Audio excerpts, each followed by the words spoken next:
Jules Verne. Un nom qui suffit à susciter en nous le désir d'aventure.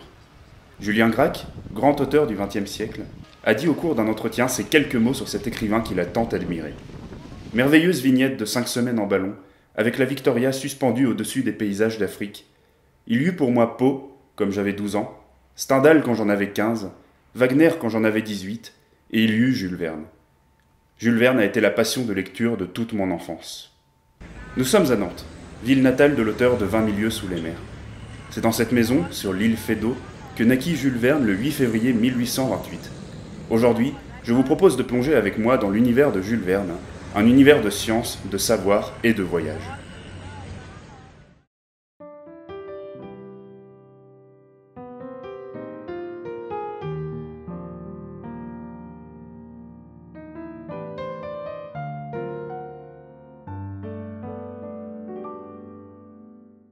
Quand on pense à Jules Verne, on pense au voyage, au dépaysement, à l'exotisme.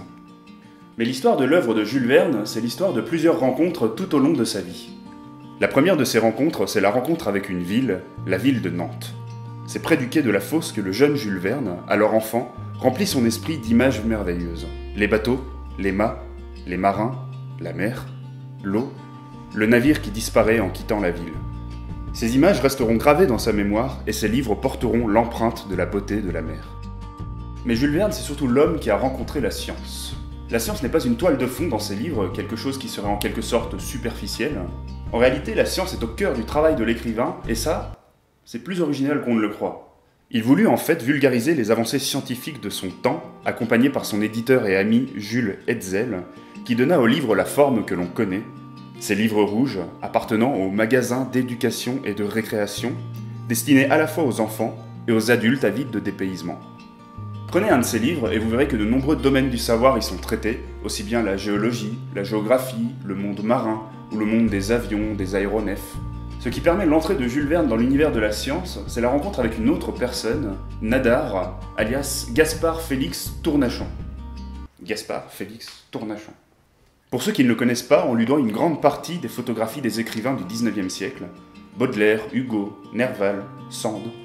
Mais il était aussi aéronaute, et quand Jules Verne le rencontre vers 1861, Nadar est en train de travailler à cette époque sur ce qu'on appelait alors le plus lourd que l'air. En effet, entre 1850 et 1852, les vols de ballons étaient très fréquents dans Paris, avec des projets fous qui ont été mis en œuvre. C'est le cas notamment vers 1850, avec le projet d'un certain Pétain, qui a créé une machine, un énorme ballon surmonté de 4 autres énormes ballons, qui fascina Hugo, Gautier. C'est bien sûr de tout ce contexte que s'inspire Jules Verne pour créer l'ensemble de ces machines qu'on peut voir dans ses livres. Il y a bien entendu le Victoria, le ballon de 5 semaines en ballon, transportant le docteur Ferguson et ses associés au-dessus de l'Afrique que les personnages doivent cartographier. Il y a aussi le célèbre Nautilus, le sous-marin du capitaine Nemo dans 20 000 lieues sous les mers, issu des premières expérimentations de sous-marins lors de la guerre de sécession américaine. Mais il y a d'autres machines encore plus originales, comme l'épouvante, mi-avion, mi-voiture, qui apparaît dans son livre Maître du monde. Enfin, il y a le géant d'acier, cet éléphant mécanique qu'on retrouve dans son livre La maison à vapeur, source d'inspiration de l'éléphant des machines de l'île de Nantes.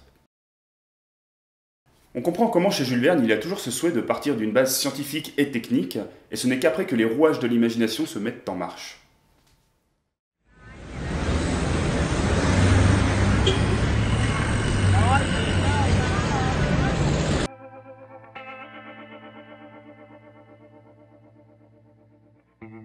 Ce mélange entre imagination et réalité scientifique, Jules Verne l'a appris grâce à une autre rencontre dans sa vie, cette fois-ci littéraire, c'est-à-dire la lecture d'Edgar Allan Poe, sûrement dans la traduction de Charles Baudelaire. Chez Poe, on retrouve cette volonté de partir de faits scientifiques pour créer un univers fantastique. Car le fantastique, et c'est paradoxal, ne peut naître que dans la réalité la plus concrète. Sommes-nous dans le monde réel? Sommes-nous dans le monde imaginaire? Là est tout l'intérêt, et il s'agit en fait de brouiller les pistes. Bien sûr, Poe le fait, mais Jules Verne lui reproche de ne pas aller assez loin, et surtout d'être inexact, scientifiquement parlant. Et il est peut-être là le cœur de l'œuvre de Jules Verne, c'est-à-dire de mêler les réalités les plus scientifiques au monde de l'imaginaire. Par exemple, son livre Sans dessus-dessous se base sur les calculs précis de son personnage Alcide Pierre II, et on trouve même dans son livre Autour de la Lune, recopié textuellement, des équations, des calculs mathématiques. L'exemple le plus flagrant se trouve peut-être dans Voyage au centre de la Terre, qui mime véritablement ce passage du monde scientifique au monde imaginaire, et ce grâce à une description la plus scientifique possible. Le professeur Lindenbrock souhaite étudier le centre du monde, et monte pour cela une expédition en Islande. Alors que les personnages descendent dans les entrailles de la Terre, le professeur fait la description des différentes couches géologiques, des pierres qu'il voit, mais peu à peu, des anomalies apparaissent, des couches inconnues et des pierres inconnues remplacent les couches habituelles, et là, c'est le mystère, puis l'arrivée dans ce monde merveilleux rempli de champignons géants. Le mélange entre la science et l'imagination peut peut-être se résumer chez Jules Verne à un seul phénomène qui apparaît presque dans tous ses livres, c'est le rayon vert. Le rayon vert est un phénomène solaire extrêmement rare qui peut être observé dans certaines conditions. Souvenez-vous, il apparaît dans Pirates des Caraïbes 3 où il permet le passage entre le monde des morts et le monde des vivants. Ça arrive en de rares occasions. Au dernier feu du couchant, un rayon vert explose dans le ciel. Chez Jules Verne, le rayon vert est à la charnière en quelque sorte entre le monde fantastique et le monde réel. Helena Campbell, destinée à être mariée plus ou moins contre son gré, refuse d'être mariée à condition d'avoir vu le rayon vert. Elle se lance alors dans une quête folle, en parcourant l'Écosse, à la recherche de ce spectacle magique et somptueux. Phénomène à la fois scientifique et fantastique, le rayon vert fascina Jules Verne et un certain nombre de ses lecteurs. Mais si Jules Verne a pu célébrer la science, l'erreur serait de faire de lui une sorte de scientiste. Il y a du vrai, mais ce serait oublier certains de ses livres qui nuancent son point de vue par rapport à la science. C'est le cas dans son roman Face au drapeau, où le personnage Thomas Roth, inventeur français, a créé une arme dévastatrice, le fulgurateur Roth. D'ailleurs, entre nous, ce nom fait un tout petit peu film de série B. À la recherche d'un brevet pour son arme, Thomas échoue à trouver un gouvernement qui veuille le payer. Il devient fou, puis il est interné avant d'être enlevé par un homme qui achète son brevet afin de détruire le monde. Il en est de même dans un autre de ses livres, Les 500 millions de la Begum, sûrement l'un des plus beaux de Jules Verne. Dans ce livre qui paraît en 1879, le docteur François Sarrazin et le professeur Schultz héritent de 500 millions de francs. Sarrazin construit avec cet argent une ville utopique, Franceville, et Schultz quant à lui construit l'immense usine de Stahlstadt. Schultz met au point, grâce à ses connaissances scientifiques, un canon immense, capable de raser une ville en une seule explosion. Je vous laisse le plaisir de découvrir seul la fin de ce livre, où Jules Verne montre ses inquiétudes face à cette arme qui est en quelque sorte déjà une arme de destruction massive.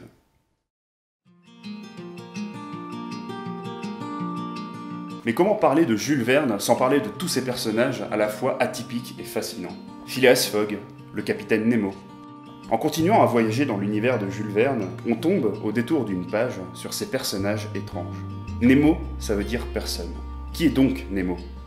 C'est surtout le nom de ces personnages qui nous fascine.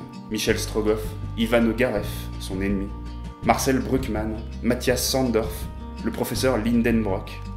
Ces noms ont enchanté des générations de petits lecteurs.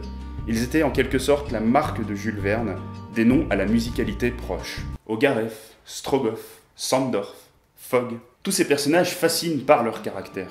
Ils sont courageux, combatifs. Ils s'aventurent sur les terres dangereuses et affrontent les défis. Certains n'ont pas de passé, comme Phileas Fogg, un homme de l'instant présent. Ce sont des personnages animés par des souhaits, des obsessions et par une idée fixe. Dans Michel Strogoff, le personnage principal, Michel, est chargé de remettre un message aux frères de l'empereur en tant que courrier du tsar de la Russie.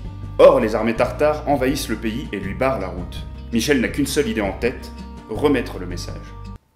Idée fixe. Dans Voyage et aventure du capitaine Atras, le capitaine n'a qu'une seule obsession, atteindre le pôle Nord.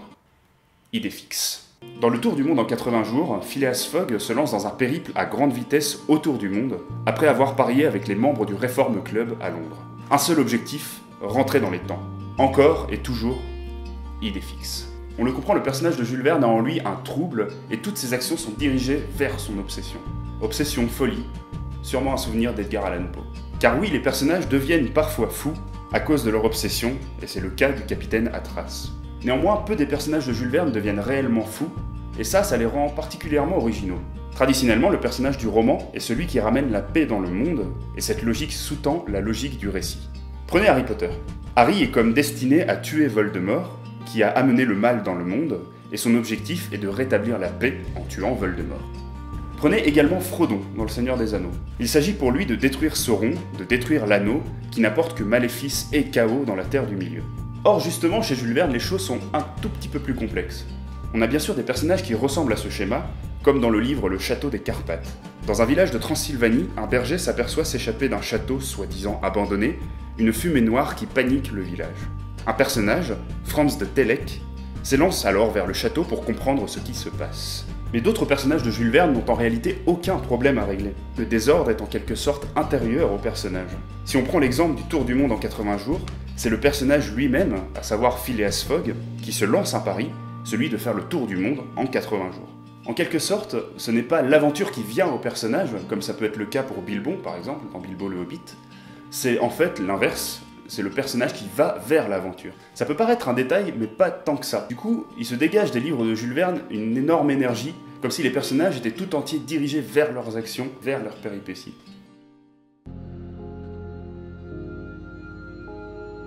Que reste-t-il de Jules Verne? Qu'est-ce que ces livres nous ont apporté? Que peut-être le monde est une aventure, qu'il faut le connaître et se précipiter vers l'inconnu. Ces personnages cultivent en nous le goût d'aller plus loin, de croire en un projet, et d'aller derrière la surface des choses.